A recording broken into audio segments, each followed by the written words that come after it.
Машину может в этот.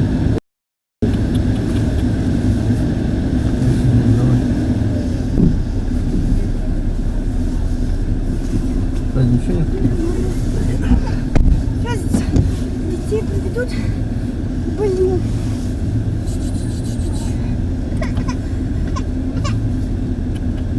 Да, маленький. Завтра на работу. Начальство вызвало, как хотите, так и едете. Ёлки-палки. Ой-ой-ой-ой-ой-ой. Ой-ой-ой-ой-ой-ой. Подними, что ты сидишь? Куда я тебя подниму? Ну, дом хоть залез. Здрасте. Здравствуйте. Ай-яй-яй-яй-яй.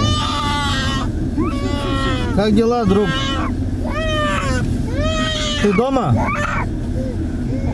Помощь твоя нужна. Напротив, вот прям напротив тебя стоит машина здесь, десятка. Надо его к себе оттащить туда куда-нибудь. А мы детей с этими, ну, заберем на город, доставим. А эту машину с пацанами ты пока к себе куда-нибудь, и пацанов, может, потом заберем и подъедем. Там навстречу. Да замерзли они, блин, стали напротив тебя. У них аккумулятор что-то. Может, посмотрите, если есть. Да, да, да. Вроде подержи. Да, на трассу только. Забери их, мы девушку заберем тоже. Девушку заберите, где вторая? Ее зови ее. У них прав нет. Позови ее сюда. Найдут, блин, пацаны сядут там.